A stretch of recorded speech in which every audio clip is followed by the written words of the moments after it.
Hi there, welcome to the Tea for Us. My name is Zola, and the date is May 31st, 2023. Welcome to this series. So this one's going to be covering more work by Manly P. Hall. He's really quite interesting to read. And this one's called Healing, the Divine Art. And let me see. It says, to my mother, whose life has been devoted to the healing arts. This book on metaphysical medicine is affectionately dedicated. Let me just scroll down to where it starts here. Okay, so there is a preface here. I'm going to start with that.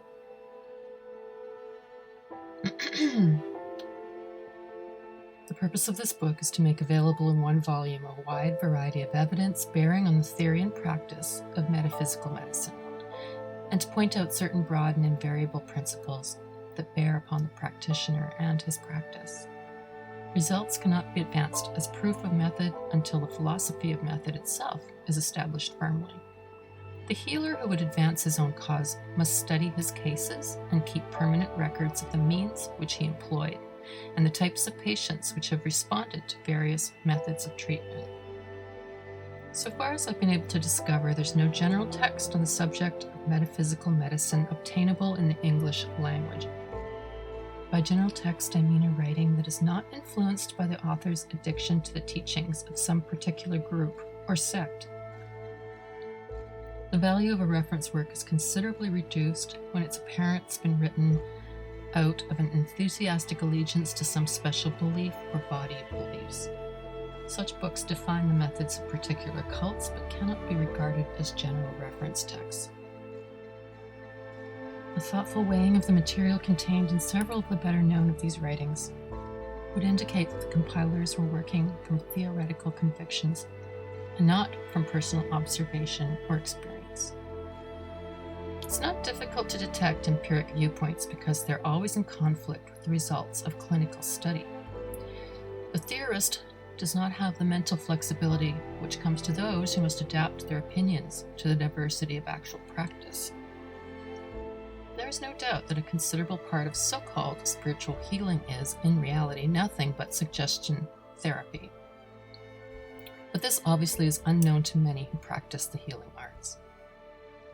Much of religious healing especially is suggestion or autosuggestion, and the results obtained arise from a sincere conviction that such results can be obtained. This is not a formal or technical treaty, but a faithful account of things known through experience. In working with those variously afflicted, it's necessary to adapt formulas to the problems arising from individual experiences, traditions, and dispositions. It is in failure to so adapt the psychological technique that many mistakes arise in the field of psychotherapy.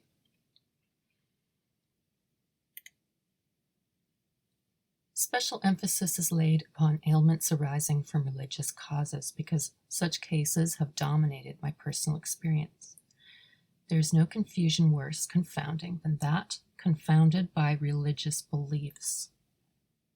And to date, very little practical information is available concerning religious ailments and their treatment. This book is divided into two sections, of which the first is historical and the second technical and clinical. The historical section, however, is far more practical to present day problems than might at first appear. Most of the material which it contains relates directly to beliefs held at the present time. Beneath the thin coating of modern terminology, the most primitive convictions concerning health and sickness are in general circulation today. Muhammad, during his long vigils in the cave on Mount Hira, prayed that through him the simple and eternal truth of primitive religion might be made known to the world. In the same spirit, I have tried to tell in this book something of the simple and eternal truth of health as it has been taught by the wise of all ages. Manly Palmer Hall.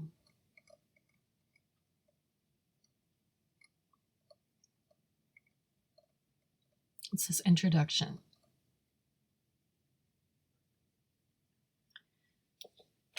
Sickness in ancient times was due largely to ignorance of the physical laws governing health. In the modern world, sickness is more often the result of ignorance of the laws governing the spiritual, mental, and emotional forces operating in people's lives. In our effort to conquer externals, we failed to meet the challenge of the internal existence. In remote times, the tribes which inhabited the earth were mostly nomadic. They migrated, sometimes considerable distances, in search of better hunting or more fertile fields, driven from their old homes by scarcity of game or impoverished soil. By their wanderings, these savages escaped many of the diseases which afflict modern mankind. When these nomads began to establish permanent communities, their health problems increased immediately. The wanderer had left his refuse behind and moved into a healthier environment, but the builder of cities piled his refuse on the outskirts of the old towns and villages, and here a great part of the sickness that still plagues our race has its origin. It's only within the last 100 years that the sanitation problems of the large city have been solved. The 16th century Florentines drove herds of swine through the streets of Florence to scavenge the filth that was thrown from the windows of both palaces and humble dwellings. The swine were later butchered and eaten. Conditions in Venice were so bad that most of the doges, spelled Doges, contracted smallpox, even in the luxurious surroundings of the ducal palace. London had very little sanitation as late as the end of the 18th century. Improper nutrition also played a large part in the health problems of our remote ancestors. They depended upon seasonal hunting for most of their food and had no adequate way of preserving meat. Explorers have described how the less advanced natives of certain African tribes, especially the pygmies, will devour raw the putrefying remains of an animal that's lain dead for days in a tropical jungle. A diet of partly decomposed fish is now regarded as responsible for some of the most dreaded diseases of Asia, including the leprosy so common in China. Were it not that nature had met this challenge of wrong diet with the mechanism of immunities, it's doubtful if the human species could have survived. Ventilation was another mystery to our noble forebears. Their caves and dens never were touched by the purifying rays of the sun, and cross-ventilation was utterly beyond their comprehension. And when men began to build houses, their principal concern was protection, and every unnecessary aperture was only another hazard. Not until the present century did laws enacted and enforced make adequate ventilation compulsory in private dwellings, factories, and public buildings, and many were the private protests to this extravagant procedure. Infant mortality has always been high among primitive people. This is not alone because of the natural hazards, but the very process of birth has usually been involved in religious ceremonials and rituals, not always conducive to the survival of the mother or the offspring. The queens of Egypt were required by the state to be delivered of their children in a public ceremony while seated on the birth throne. Beating was widely used among savage tribes to hasten childbirth. Medieval physicians found it entirely beneath their dignity to attend a confinement unless the parents were of royal or noble estate. There is a reputable account of a hog gelder being called in to perform a cesarean section. More recently, midwives carried blunderbusses which they fired close to the expectant mother's ear to hasten delivery. Surgery and bone setting were among the brighter spots in ancient medical practice. Injuries suffered in war and while hunting took a dreadful toll in the good old days. This class of physical misfortune was probably the first to receive intelligent attention. The causes of such injuries were obvious, and there was less of the mysterious to hinder consideration of the facts. The Edwin Smith papyrus indicates that the Egyptians had an excellent understanding of surgery at least 2,000 years before the Christian era. Examinations of ancient, possibly prehistoric skulls show that even tree panning was performed successfully at a remote time.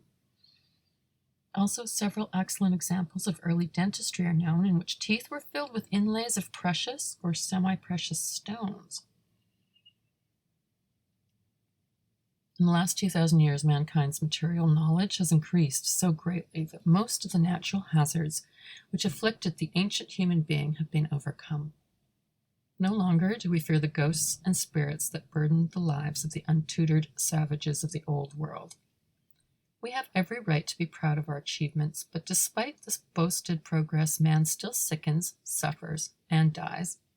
And sad to say, much of his misfortune is the result of superstitions and traditions as senseless and deadly as those which afflicted primitive races.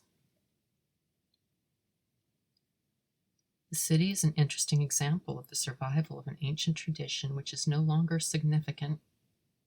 That grand old book of symbols, the Bible, makes Cain, the fratricide, to be the first builder of cities. There's nothing cultural or aesthetic in the impulse to create large communities. The motive was fear and the desire for mutual protection. Most ancient towns were walled, and men huddled within these walls to find safety from invading armies and marauding bands of brigands.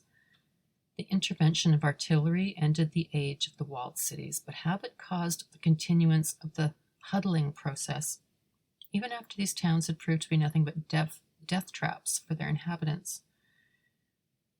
The walled towns of early days were little more than villages.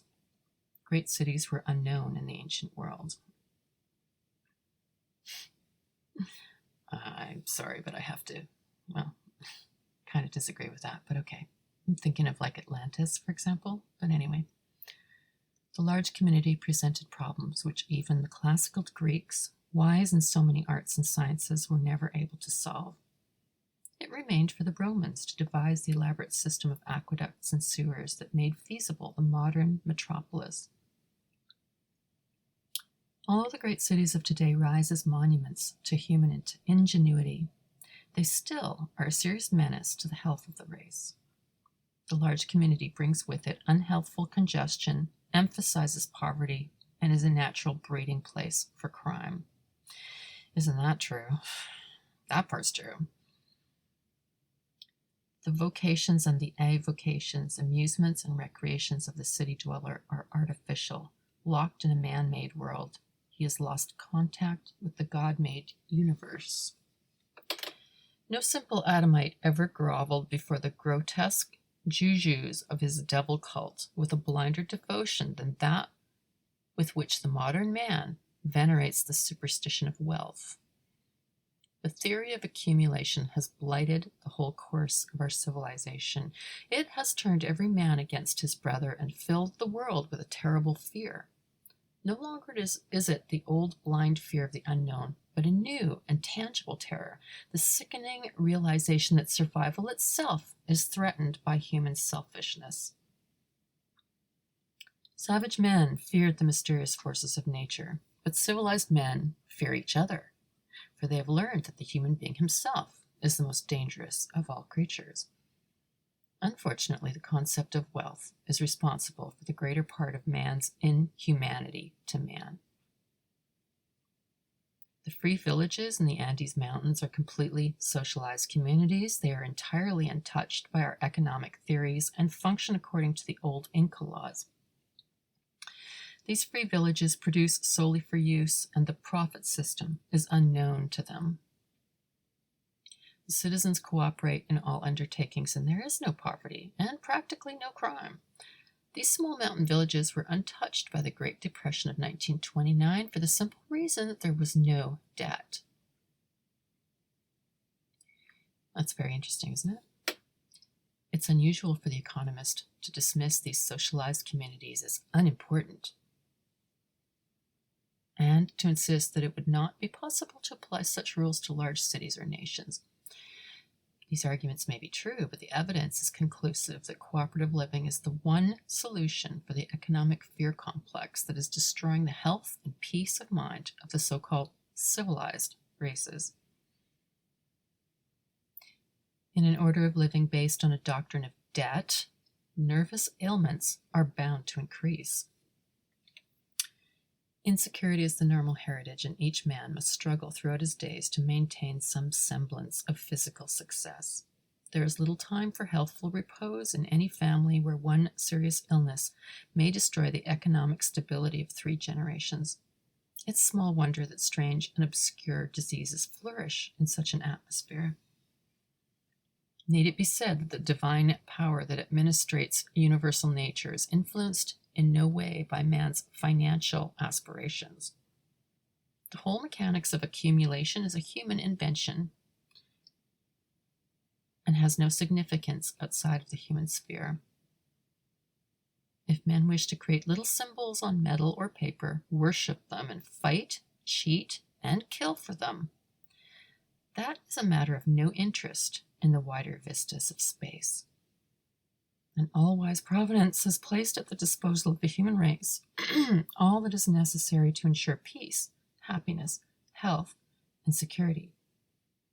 If mortals prefer to wrangle over debits and credits in a universe filled with life and beauty, their rewards will be according to the demerits of their works. The principal phobias of the modern man are closely related to the false belief to which he's addicted. Prominent among the popular phobias are fear of poverty, fear of old age, fear of war, fear of financial failure, fear of sickness, and fear of death. All of these fears are closely related to the financial state. We fear poverty because it threatens the survival of everything that's important to our outward lives. We fear old age because it results in unemployment and consequent dependence. We may fear war for a number of reasons, but one of them is the resulting economic upheaval. We fear financial failure as one of the greatest disasters possible to an individual. We fear sickness because it endangers our economic productivity. And we fear death because it might leave our loved ones without adequate provision. All too many of our fears are interpreted in terms of money, and life itself is measured in years of earning power.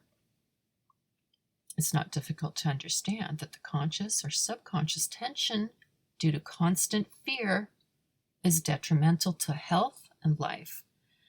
The result is the great American disease, nerves.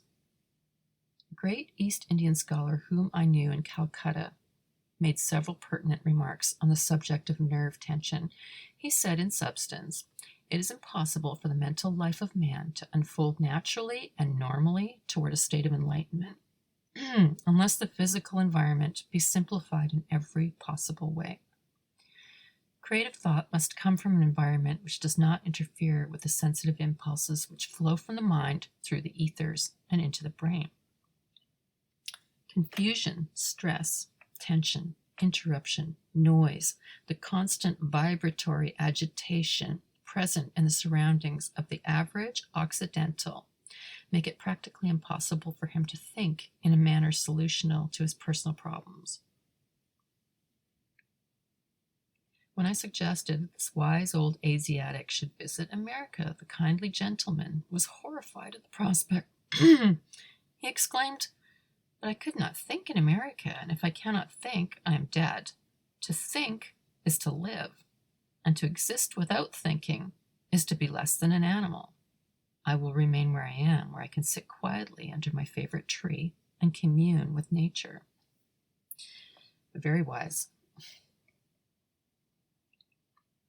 Nerves manifest disturbance to their structure and function in a wide variety of ways.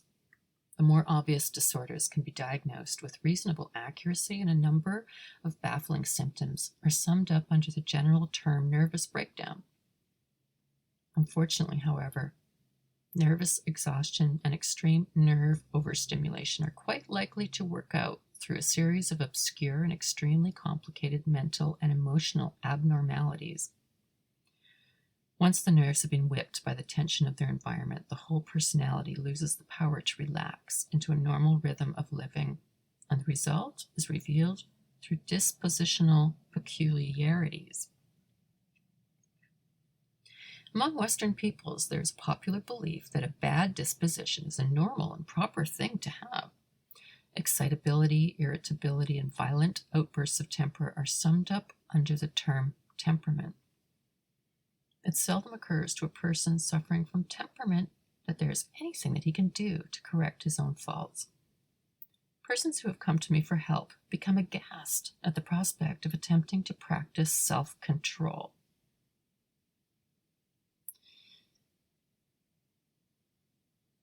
I just have to interject really quickly there. That is so interesting because it's really true. I was driving with a friend, and somebody cut her off, and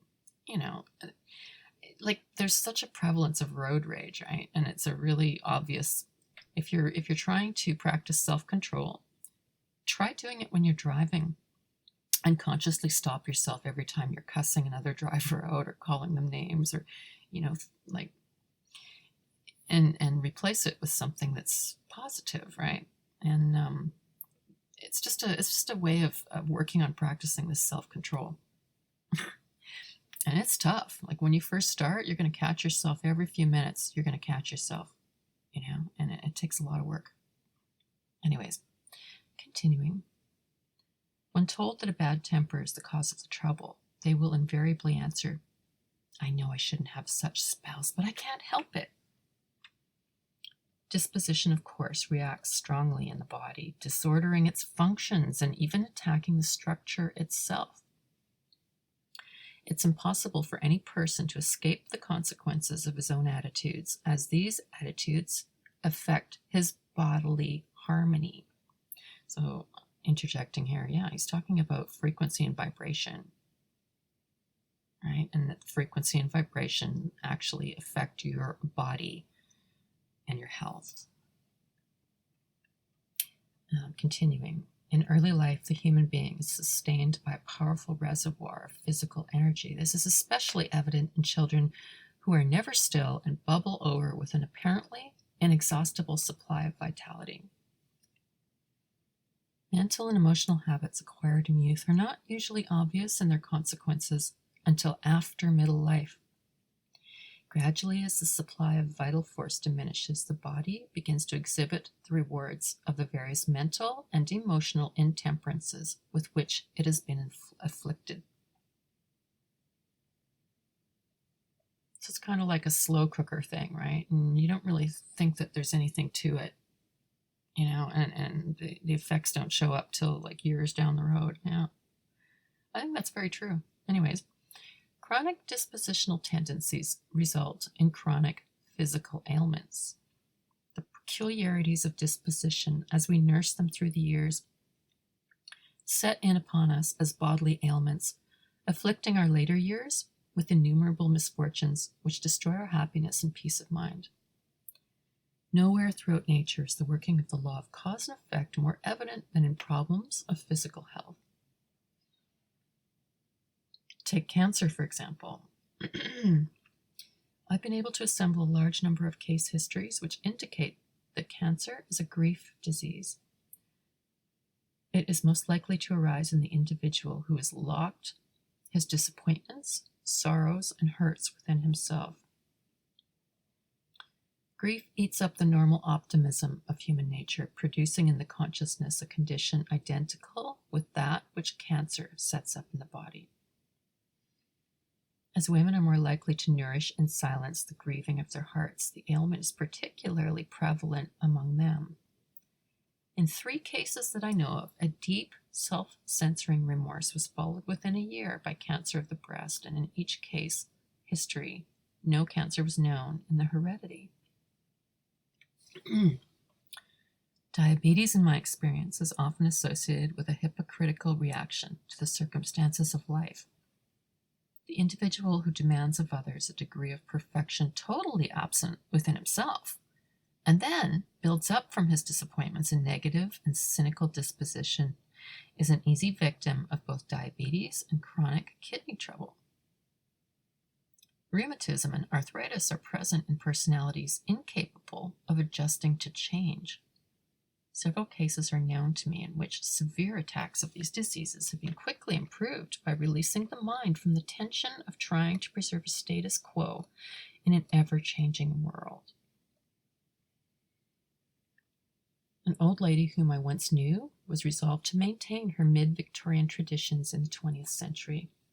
As late as 1920, this quaint character refused to ride in streetcars, would have neither electric lights nor a telephone, and dressed in the fashion of 1870. She would have no part in that motion of progress which she was convinced was leading the world entirely directly to perdition. The orthodoxy of her religious viewpoints was unassailable, and she crept around town suffering with rheumatics in every joint. At last, through a series of curious circumstances, this old lady was rejuvenated. Near her 80th year, she gave up the fight to preserve her old way of life and blossomed forth with a progressiveness of spirit that startled the entire community. 6 months later, the rheumatism was gone, and she enjoyed the best of health until her 94th year. Chronic stomach trouble is most frequently found among the worriers and those whose delicate egos are easily bruised. Nervous stomach trouble is a difficult ailment to bear gracefully, but if the mind can be directed to become less critical of others, more tolerant in its viewpoints, the digestion will immediately show a marked improvement. While all sickness cannot be traced to disposition, it can be said with accuracy that all persons with bad dispositions are sick. The bad disposition is one of the heaviest burdens that the flesh can bear.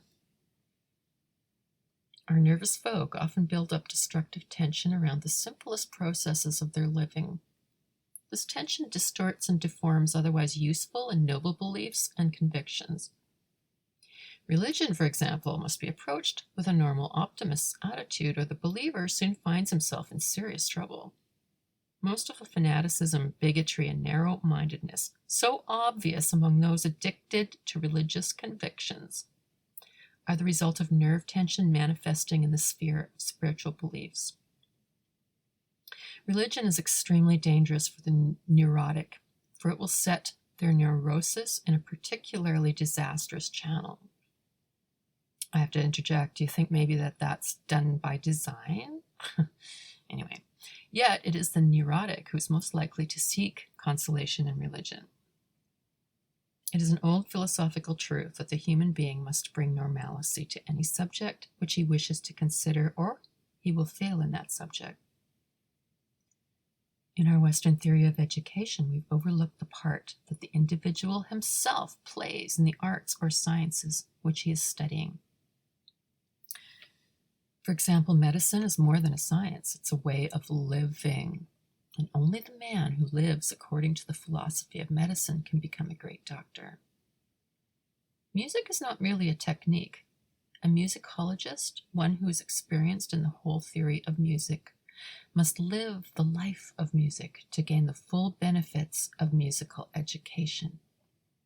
We cannot bring an old way of life to a new art without destroying that art by the limitations of our own consciousness.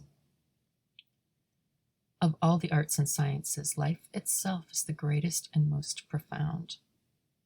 It takes many years to train a physician or a lawyer in the particulars of his profession, but it requires many lives of experience and thoughtfulness to bring a human being into the fullness of his own humanity. That's very profound. In order to be a successful human being, a man must study the laws which govern his development and then apply those laws to every aspect of his living. Only when a man lives intelligently, simply, efficiently, and with gentleness of spirit can he be mentally wise, emotionally happy, or physically healthy. To the degree that he compromises truth, to that degree he will be sick. Philosophy, therefore, is preventative medicine. Philosophy teaches thus, I like that, that's really good. philosophy teaches thus of health and how it can be preserved, and if lost, how it can be regained. Oh, this is good. Listen to this. The beginning of health is the discovery of the gods. Our personal living is based upon our conviction concerning the nature of eternal being. When we can perceive behind visible nature a universal principle of good, accomplishing all things through wisdom, strength, and beauty, we free our minds from those several doubts concerning providence. These inwardly discovered certainties bestow the courage necessary for right action, thus establishing the mind in harmony and peace. I totally get what he's saying. It makes perfect sense. The second necessary element in a normal philosophy of life is the realization of the eternity of the self and the understanding of the great law of evolution through which all lives are growing up towards perfection. There must be a sense of participation in the growth and unfoldment everywhere visible in nature. The purpose of life is growth, and a man is successful to the degree that he develops character in harmony with the laws of the world of which he is a part. So he's talking about natural law, and I just have to interject and say, it's very interesting because Satan has said that the purpose of life is to advance, which is to grow, and thus you make yourself, and through that also the universe, a better place. And that's what this guy's talking about. It's very interesting. The third consideration involves the sharing of what we are and what we have with others of our kind. Cooperation, friendship, and the constructive emotions which bring human beings into a closer concord are important as elements in a philosophy of health. That's very good. I like that. The last consideration is that of leisure. Haste and stress must be eliminated from the technique of living. It's very interesting because if you look up the Silva method, they literally proved that, when you learn how to de-stress and slow down and, that you are able to think more clearly, you can learn faster and better and problem solve and so on way, way better than you can if you're all stressed out. So, yeah. The civilized human being is one who has discovered the dignity of leisure, and it is this discovery which made the Greeks, Hindus, and Chinese great in philosophy, art, and literature. There must be time rescued from less important pursuits to be devoted to the culturing of the self. It is this freedom from tension that brings with it non-resistance to ideas and those seasons of contemplation which are a part of true maturity. If we would be well in mind and body, we must free ourselves from the delusion of a materialistic civilization and renounce as unlivable the prevailing custom of haste, ambition, avarice, and competition. I just want to interject, I had a friend show me the other day somebody that they know, and that what they've been doing is dumpster diving. And he's been posting what he finds online, and you would not believe the waste, okay? Like, people buy these things and never use them. Sometimes they still have the price tags on them, and then they go to landfill. So, there's a lot of materialism that goes on, and being as good as or better than the Joneses is just bullshit. And, I agree with what he's saying. Each man must suffer his own pain, and we will be afflicted by the sins of our world to the degree that we permit ourselves to cooperate with the pattern of the world's mistakes. Health is precious to every human being, for without it, even the noblest of ambitions are difficult of realization. But nature, always scheming toward the right, reserves health as a reward for those who do other things well. Health cannot be achieved by direct effort alone. It must be a consequence of action, the result of an adequate cause. The secret of healing is to cause health by removing those artificial obstacles which impede the natural flow of life.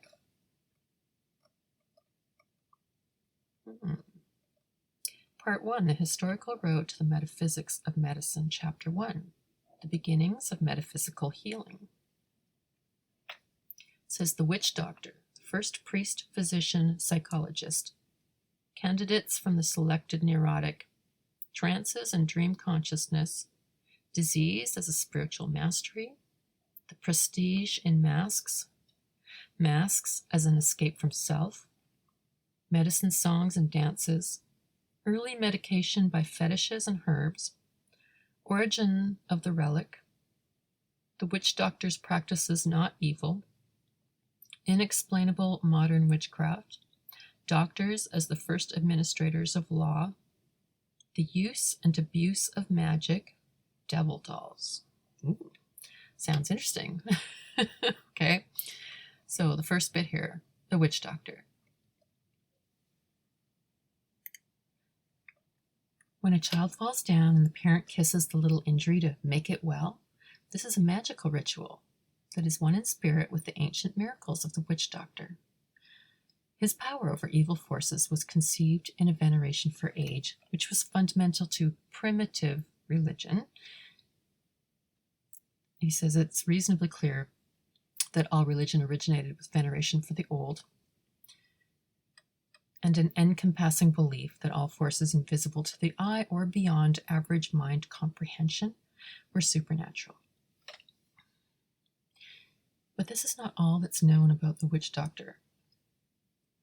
Clear traces of his influence remain in our healing methods today.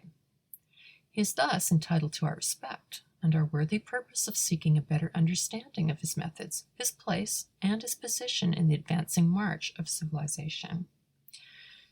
It is a mistake to assume that our remote and savage ancestors enjoyed the boon of good health.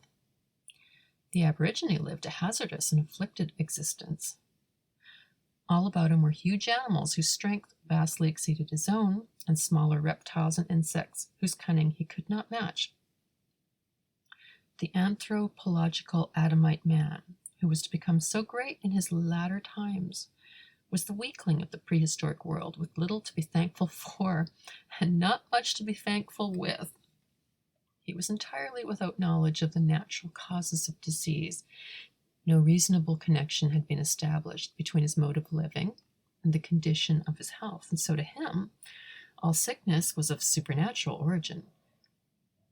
He could see that the good and the bad were stricken together. The old and the young knew the same pain. The rich and the poor wasted away side by side. He did not know why.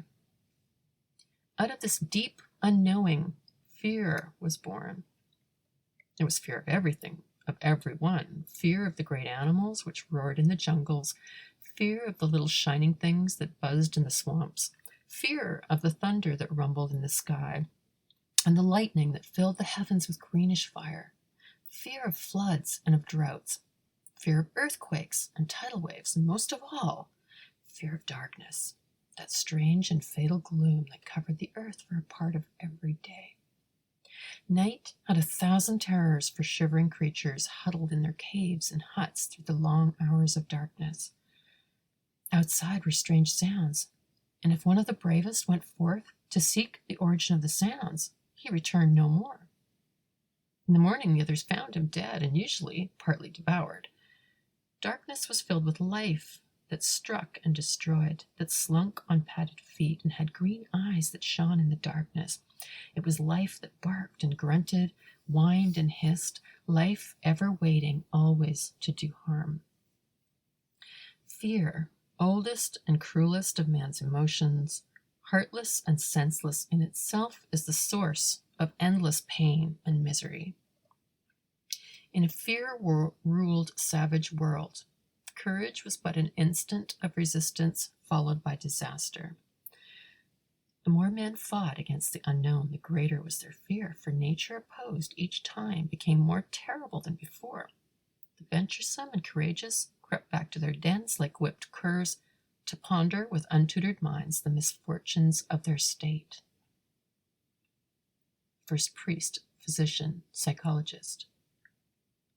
Out of this old dark night of the mind, which preceded the dawn of reason, came the witch doctor.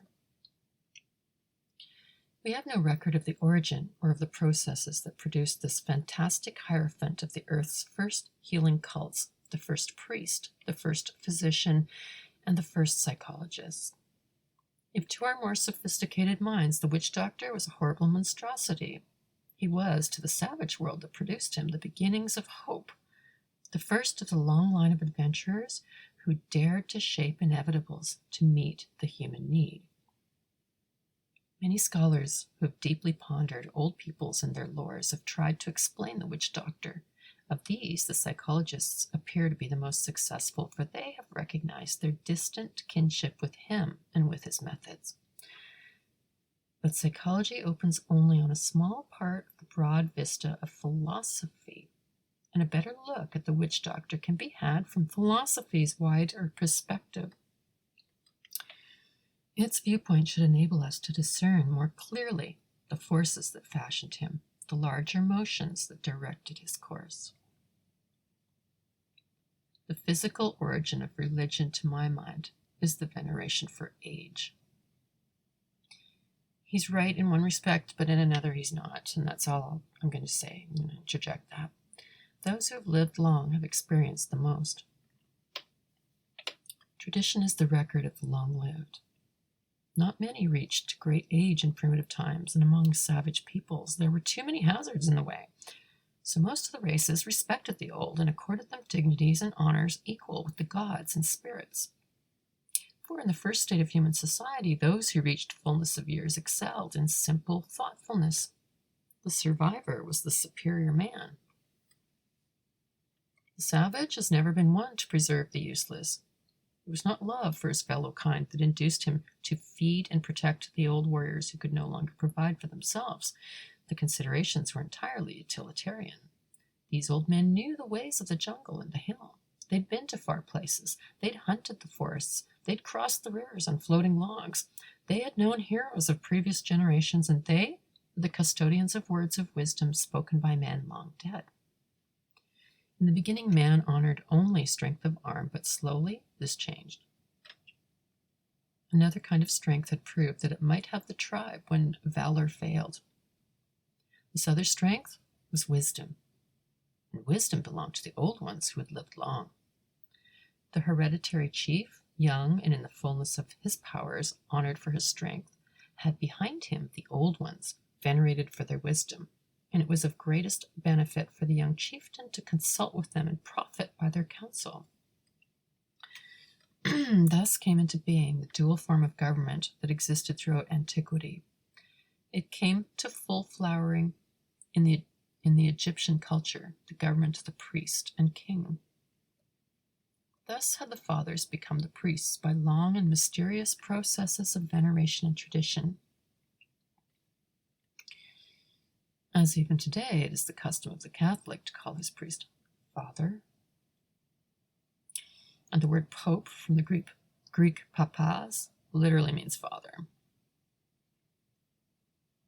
It's well known to psychology that the small child bestows upon its parents, if they do not disillusion it too young, the same veneration that the child will transfer later to its concept of God. Father is God, and God is Father. How many parents realize that when their small boy bumps his knee and comes running to them for sympathy and help, he's expressing the primary religious instinct of mankind? In later life, when tragedies disturb the soul, the afflicted person takes his pain to God, or the gods, through the ritual of prayer, with the firm belief that he will find comfort and strength. Primitive man had no way to perpetuate his knowledge and the records of his deeds except by oral tradition.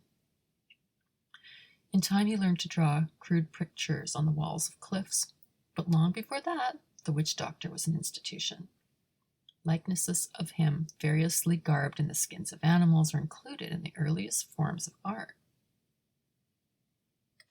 Just check on the time here. Yeah, we're getting close to the top of the hour. When we do, I'm going to end this one, and then we'll start a new one, okay? Candidates from the Selected Neurotic. It's an interesting title. Always men have wanted to be remembered and to have their deeds to live on after them. So the old ones, when they felt that they had not much longer to live, sought for others that they could instruct in their lore and history. And thus it came about that the neurotic became the savior of his tribe and later of his race. The old men seeking suitable disciples turned to the quiet and more thoughtful youths because their minds were better suited to the perpetuation of tradition than the lustier and more belligerent types. Having discovered someone to his liking, the old man then devoted his closing years to the task of transferring his knowledge, and with it, of course, an ample description of his own personal exploits.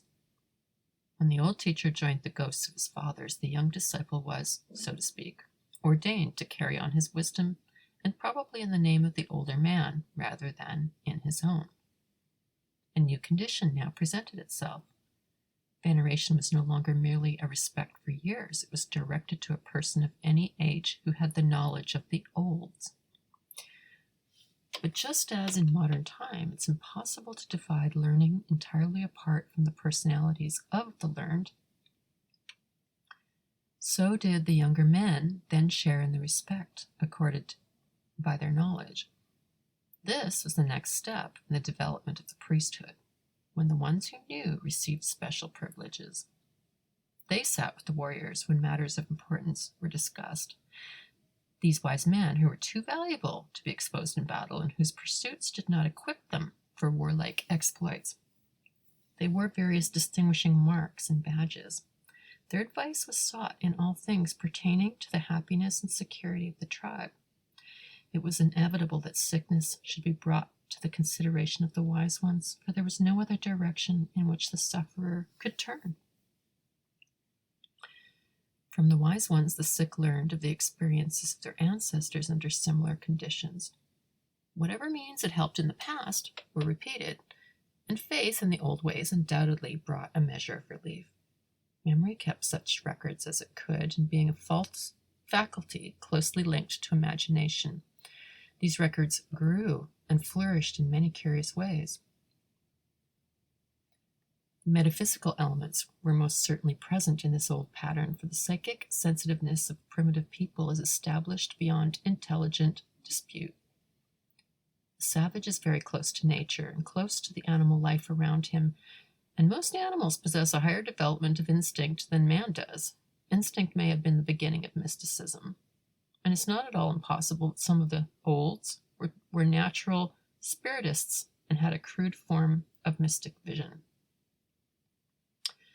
Then, at some very remote time, it was discovered that this sensitiveness could be increased by fasting and vigils that exhausted the physical strength. Those who have lived the longest close to savage tribes are the most convinced that not all the powers of the witch doctor are psychological or imaginary. Trances and dream consciousness. Ooh, this will be interesting. Dreams probably played an important part in the development of the Aboriginal mystic. The mysteries of the dream life have never been fully explained, but it's well known that a person is most likely to dream about those things that are uppermost in his mind. It is thus quite possible that the tribal prophets were visited in their dreams by the olds who had been their teachers. If these dead did not actually appear, they could seem to come in dream consciousness, thus linking the past with the present through the mystery of sleep. Trances are but artificial sleep induced by drugs, suggestion, or autosuggestion, and their avowed purpose is to give easier access to the dream state and its phenomena. Here, then, are all the elements necessary to produce the witch doctor. Time perfected the process. Fainter and fainter in the distance of untrained memory grew the olds. They became the great spirits who had lived in the long ago, who now dwelt in some strange ghost land where the seer could seek them in his dreams and trances. And the lore of the tribe thus became its religion, and the faith was as cruel and primitive as its believers. It's impossible to understand the witch doctor in the terms of our present standards of right and wrong. He was part of his world, as we are part of ours, and they are two worlds that have very little in common. In sleep, we come closer to the old one, but even our dreams have been largely conditioned by our conscious thinking. We cannot know the witch doctor, but at least let us respect him in the deep realization that without his strange powers, modern civilization could not be as it is. We cannot appreciate his healing methods without understanding the religion of the witch doctor. In its theological aspect, a religion is an attitude toward life, a series of beliefs and conclusions bearing upon the relationship of the individual to the spiritual world and its creatures. On the moral or ethical side, religion is the rule of conduct, things that can be done and things that cannot be done. In primitive society, those actions which violated the tribal law were punished in proportion to the magnitude of the offense.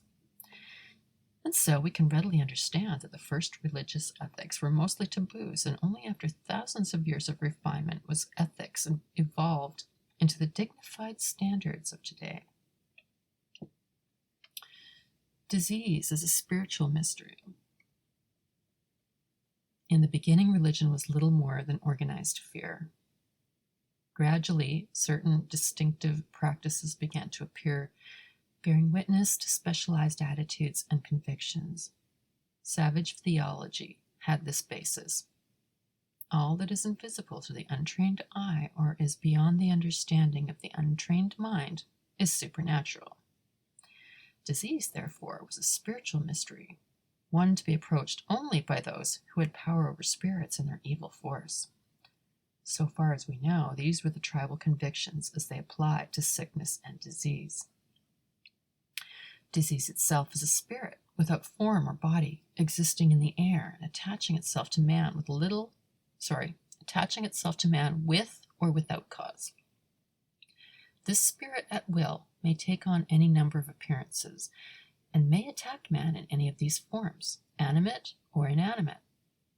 A person possessing magical knowledge or some powerful fetish may direct the spirit of disease against his enemies to destroy them. Disease may be caused by angry spirits, either of the human dead or of animals or plants, even of minerals. Any indignity or neglect to the tribal dead may cause their spirits to send sickness or other misfortunes. Animals killed for food may cause disease unless proper ceremonies are performed at the time of killing. Whether possessing or not possessing special occult powers, evil persons may communicate disease by a glance, that's the evil eye, or by touching some article belonging to the victim. The witch doctor himself may cause sickness to anyone doubting his powers or resisting his authority. It's to be noted that no mention has been made of gods as causes of physical misfortunes. This is because in those remote times there was no clear concept of superior deities, nor was there the conception of disease as retribution for sin. The nearest approach was the fear of offending powerful spirits, but no ethical motives were imputed to them, and ethics had little to do with appeasing their wrath. Some writers refer to the practices of the witch doctors as black magic. This is incorrect, for there can be no perversion of power so long as no standard of right exists. Witchcraft became a negative and perverse force as civilization developed standards of integrity, which it violates. The term witch doctor, therefore, is incorrectly interpreted as one inferring evil. It applies only to a savage or primitive magician. I'm going to interject here. When he says savage, he's saying what he really means is primitive. Okay, so don't get your panties twisted. Masks always played an important part in the witch doctor's rites. What was the origin of these weird masks? I believe they were originally the likenesses of the old. Most of these masks are to us grotesque and horrible, but the strange designs were probably things of beauty and dignity to the primitive men who made them, and full of subtle meaning. The prestige in masks. In the mask cults, it was believed that to put on the mask was to take upon oneself the spirit which the mask represented. If then the witch doctor put on the face of the old, he became the embodiment of the old, spoke with his voice, and possessed his authority. The animal heads worn by the Egyptian priests had the same meaning and may have originated in totemism, the priest wearing the mask of his spirit animal. The fear produced by the mask may also have played an important part in this ancient religious custom. The witch doctor increased his prestige immensely by changing his appearance into something unearthly. The natives knew, of course, that a mask was used, but still, it produced considerable emotional reaction. Years ago at Darjeeling in northern India, a number of devil dancers wandered up to our hotel to stage a performance. Among them was a little boy about 8 years of age, who soon became the darling of the resident tourists. In the evening, when the dance was given, all of the performers, including the youngster, were masked to represent Tibetan demons. In the midst of the dance, the young boy wearing the papier-mâché head of a bull rushed toward the crowd, which broke and ran with cries of alarm. All knew the boy, and many of them had been feeding him candy during the afternoon, but in the scramble, the educated whites outran the primitives, or the natives. It was primordial logic to suppose that if the mask frightened mortals, it would have a similar effect upon evil spirits. These, terrified by the awesome spectacle, would depart in haste and remove their evil forces from the village. This belief is at the root of some of the Tibetan ceremonies and is recorded in many accounts of witch doctors and their methods. The primitive saw no reason to suppose that spirits were any more intelligent than himself. What frightened him should also frighten ghosts. Masks as an escape from self. There's also a deeper psychological meaning to masks. Their designs come out of the unconscious or deeply subconscious parts of the human intellect. Possibly the designs were brought over from dream life and are evidences of strange impulses locked in the further recesses of the mind. The religious art of primitive people has a dramatic integrity that should give the psychologist much to think about. The mask was an escape from self. The wearer became someone else and in many ways lived another life with all the implications of such new identity. In some American Indian tribes, persons who have suffered from a long series of misfortunes change their names to escape further misery. A new name means a new personality. The Indian becomes someone else, and the spirits who dislike the previous name will have no cause to plague the new one. Any stage or screen actor who uses makeup will understand this psychology. When costumed and bewhiskered to look like King Lear, he should feel like King Lear, and if he does not, he's a poor actor. If then some crepe hair and a little grease paint can make a man feel like Lord Beaconsfield, why cannot the mask of a superhuman make the wearer feel a little more like that superhuman being? In fact, make that spirit seem very close and real. Analytical research should be done in this direction. It's a most provocative subject. Yeah, it is. Various types of noisemakers have always been part of the witch doctor's paraphernalia. His rattle, another means of frightening spirits or of commanding their attention, also aroused the sick person, made him aware of the presence of the magician, thus focusing his mind on the treatment he was receiving. A process important in what is called suggestive therapy, or healing by suggestion. I was with a medicine man, and we he was teaching me stuff, so he invited me along. He was invited to go to some building that was it was being plagued by evil spirits. Essentially, that's what they thought, and they wanted him to chase them away and give the place a blessing. And he had like a rattle.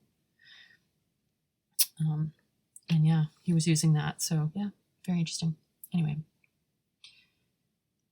let's see, where was I here?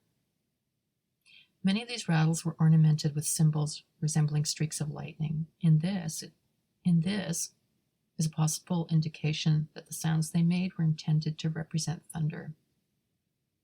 The primitive is always profoundly impressed by loud sounds, and to his sensitive ears, the noise is much louder than it would seem to us. An experiment made a few years ago proved that a certain American Indian could hear the ticking of a watch in a man's pocket more than 50 feet away. Ooh, that's really interesting. I have to pause for a second and write that thought down that just came to me. Just a minute. Okay, picking up where we left off. Drums, flutes, and other primitive instruments also served the witch doctor in his rituals. Different tribes evolved their own special practices, but in principle, all were the same. The antiquity of the witch doctor is registered in the universal distribution of his methods. There is no primitive people in the world today among which he does not flourish, and there is no civilized race whose spiritual culture does not bear witness to his original presence. It's more than a possibility that both music and the dance began with him, used as means of frightening away evil spirits or conjuring up benevolent ghosts. I just want to interject there and say, it's very interesting. Ugh. I have to stop and make another note. Hang on. Okay, continuing on, medicine songs and dances. Now, I know that we're right at the top of the hour. I think we're almost through this chapter, though. I'd like to finish it before we leave off here, okay? Music began in the mimicking of natural sounds, such as the cries of animals and the songs of birds. After the witch doctor had put on the mask of some creature, it was part of the procedure that he should imitate the sounds made by that creature. The endless repetition of similar tones and notes resulted in simple rhythms. At some parts of his ceremonies, the magician needed greater emphasis, and in the midst of his chanting, he would agitate his rattle or beat his drum, and thus was accompaniment born. As time passed, the various medicine songs were more or less standardized, and musical composition thus came into existence. Its form and rhythm fixed by tradition. Placement keys resulted from the natural differences in human voices and the various pitches of primitive instruments. As late as the Greeks, each member of a chorus sang according to the comfort of his own voice. Harmonics were unknown until the time of Pythagoras. From the earliest available records, it appears that the dance had its genesis in the efforts of the witch doctor to imitate the motions of the creatures whose faces he wore. When he wore the mask of an elephant, some inner force impelled him to assume the manner of an elephant, and his step was slow and dignified. But if his mask was that of a bird, he hopped about and tried to give the impression of flying. Then the wild abandon of his first efforts was gradually modified by the rhythms of his rattle and drum. He preserved the basic motions of the creatures he represented, but he brought them within the limits of his other rituals. Gradually, the gyrations became symbolical rather than literal. The dance forms, like the songs that usually accompanied them, then became traditional. The dance has always been part of beliefs or religion, first as a magical rite, and later as pageantry and aesthetic ritual. The theater also began with the witch doctor as sacred drama. It continued until the collapse of classical civilization. It was later revived in the medieval mystery plays of the Catholic Church and are still to be seen in isolated regions. The penitentes of New Mexico include to this day sacred representations from the life drama of the Christ among their, I was going to say savage, no, I'm misreading that, strange rites. When the witch doctor lived out the personalities of his masks, he became an actor. And as he gained ever greater skill in pantomime and impersonation, there was a corresponding increase in the psychological results from his treatments. Much of his early acting was while in a state of ecstasy or light trance, and so we know that his theatrics were from his own subconscious nature. In the Egyptian and Greek mystery rituals, the actors were always masked, and those portraying gods were generally accepted as the divinities themselves. When ancient writers stated that they had spoken to certain gods, it generally meant that they had spoken to priests wearing the masks of those gods. I just got to interject that he wasn't there when certain high priests spoke to certain gods, or whoever spoke to these gods. And sometimes it certainly could have been a high priest or somebody wearing a mask that was meant to represent that divinity, but that does not exclude the fact that sometimes these extra-dimensional beings do actually manifest and speak. So that was a bit of a blanket statement. That's my only issue with what he just said there.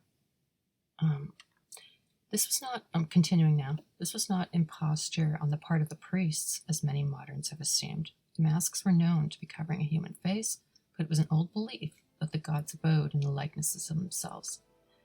In this we find the true explanation of idols and sacred images, and I just want to interject once more. That puts me in mind of a video that I saw. Someone was filming, they were down somewhere in South America, I forget. Very, very busy, sort of a shrine for some god, deity. And they just happened to be filming the main statue. I think it was of Shiva, but I forget. Anyways, and the thing actually was inhabited by something, and the eyes actually opened, blinked, and it turned, and it moved its eyes and looked at him, and he caught it on film. These are like thought forms, I think, is what's going on there. You know, there's so much energy and devotion put into worshiping a particular deity that sometimes I think, you know, sometimes it can be a thought form, other times it can be extra-dimensional beings, you know, that they want a piece of the action, you know, they want some of that worship energy, and so they'll come in and play a part. And then sometimes it's actually a real divinity. There's a lot of different things that go on. But at any rate, it was a very interesting video, and if you look it up, you could probably still find it online. And just as an adjunct, there's also, I'm thinking now of, I think it's called The History of Haunted Items, and some of the items in that museum of the paranormal are like these haunted dolls, and oh my goodness. So what sometimes happens is when it's like a form like that, it doesn't always have to be like a doll or a human-shaped form. Sometimes entities will attach to other objects. It just depends, you know, I think, on whatever frequency or vibration that object is holding due to whatever environment it was in, and to the emotions of the people that were around it, and like there's so many different factors, right? But yeah, sometimes things will actually come in and inhabit things that you would not expect them to, like not idols or statues of gods, that kind of thing. Sometimes that's how objects end up getting haunted as well. So it's just it's a very interesting phenomena, and I could go on about it, but I don't want to take away from this reading too much, so that's all I'm going to say, and we'll just continue. Oh, and you know what? Actually, I think I'm going to cut it here because we have crossed over the 1 hour mark, and there's lots left of this chapter, and so it's probably better to we'll take a little pause here and continue in part 2. Okay? So thanks for your time. I hope that you've enjoyed yourself. You've enjoyed listening to this. I think it's very thought-provoking material, and there's lots of truth that is here. Sometimes I might have a little, you know, bit of a, that was a bit of a blanket statement. Not really sure about that, you know, but I'm trying not to interject too much into the material. Yeah. Anyway, thanks for your time. I hope that you enjoyed yourself, and we will see you back here for the next one. Until then, take care of yourself, and bye for now. Bye, guys. Take care.